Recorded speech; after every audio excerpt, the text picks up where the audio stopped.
மும்மொழி கொள்கை தொடர்பாக தமிழ்நாடு அரசு எடுத்திருக்கிற நிலைப்பாடு மிகவும் வரவேற்கக்கூடிய ஒன்று. இந்தியை தாய்மொழியாக கொண்ட மாநிலங்களிலேயே வேலைவாய்ப்பு கிடைக்கவில்லை. இந்தி பேசக்கூடியவர்கள் தமிழ்நாட்டுக்கு வேலை தேடி வருகிறார்கள் என்பதுதான் உண்மை. வரி வருவாய் நிதி பகிர்வில் இந்த 16வது நிதிக்குழுவில் 41% இருப்பதை 40% குறைக்கும் முயற்சியில் இந்திய ஒன்றிய அரசு ஈடுபட்டுள்ளதை அறிந்து விடுதலை சிறுத்தைகள் கட்சியின் சார்பில் நானும் தோழர் ரவிக்குமார் அவர்களும் நிதியமைச்சர் மாண்புமிகு நிர்மலா சீதாராமன் அவர்களையும் 16வது நிதிக்குழுவின் தலைவர் திரு அரவிந்த் பனாகிரியா அவர்களையும் நேரிலே சந்தித்து கோரிக்கை மனு வழங்கியிருக்கிறோம். 41% என்பதை 50% உயர்த்த வேண்டும் என்று வலியுறுத்தி இருக்கிறோம். மேலும் செஸ், சர்சார்ஜ் போன்ற வரி வருவாயில் மாநில அரசுகளுக்கும் பங்கு தர வேண்டும் என்பதையும் சுட்டிக்காட்டியிருக்கிறோம். பொதுத்துறை நிறுவனங்களை, என்எல்சி போன்ற பொதுத்துறை நிறுவனங்களை விற்பனை செய்கிற போது அதில் மாநில அரசுக்கும் உரிய பகிர்வை தர வேண்டும் என்பதை சுட்டிக்காட்டியிருக்கிறோம். இந்த கூட்டத்தொடரில்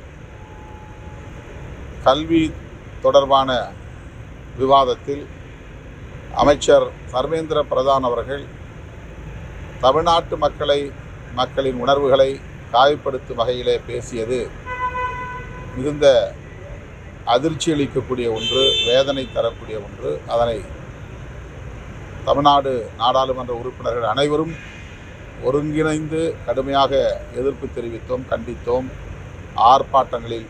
ஆர்ப்பாட்டத்தில் ஈடுபட்டோம். அவர் தான் பேசியதை திரும்ப பெற்றுக்கொள்வதாக அறிவித்தாரே தவிர வருத்தம் தெரிவிக்கவோ மன்னிப்பு கோரவோ அவர் தயாராக இல்லை. தமிழ்நாட்டு மக்களை அவர் அவ்வாறு காயப்படுத்தியதை விடுதலை சிறுத்தைகள் கட்சி மிக வன்மையாக கண்டிக்கிறது.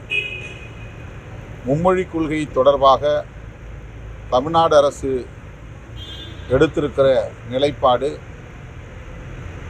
மிகவும் வரவேற்கக்கூடிய ஒன்று.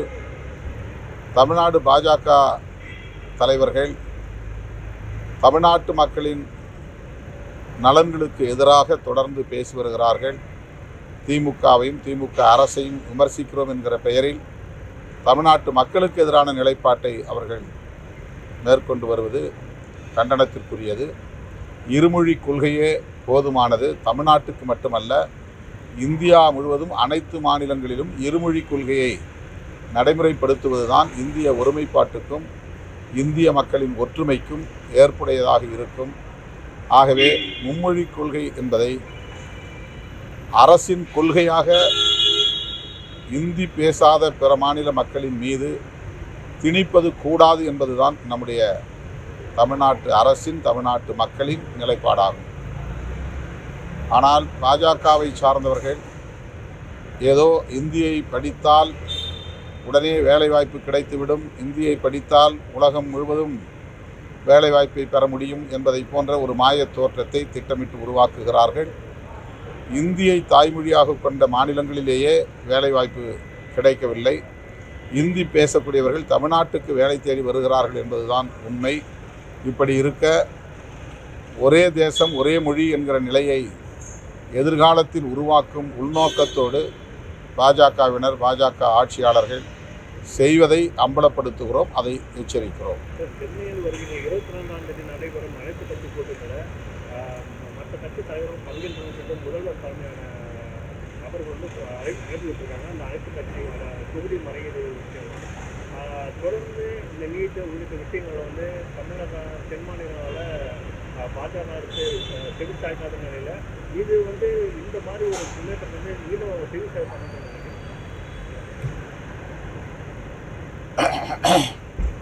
இந்த பிரச்சனை முற்றிலும் வேறானது. நீட் போன்ற பிரச்சனைகளில் பிற மாநிலங்கள் கையாளுகிற அணுகுமுறை என்பது வேறு. ஆனால் நாடாளுமன்ற தொகுதிகளுக்கான மறுவரையறை மேற்கொள்ள இருக்கிற காலச்சூழலில் இது குறித்து கலந்தாய்வு செய்வதற்காக தமிழ்நாடு முதலமைச்சர் அவர்கள் மேற்கொண்டிருக்கிற இந்த முயற்சி தென்னிந்திய மாநில தலைவர்களால், முதல்வர்களால் வரவேற்கப்படுகிறது. அவர்கள் அனைவரும் இந்த கூட்டத்தில் பங்கேற்க இருக்கிறார்கள் என்பது வரலாற்று முக்கியத்துவம் வாய்ந்தது. இது மிகவும் விரிவாக விவாதிக்கப்பட வேண்டிய ஒன்று. ஆகவே இந்திய ஒன்றிய அரசு இதை கட்டாயமாக கவனத்தில் எடுத்துக்கொள்ளும். அப்படி எடுத்துக்கொள்ளக்கூடிய அளவுக்கு ஒரு அழுத்தத்தை நாம் கொடுக்க இருக்கிறோம்.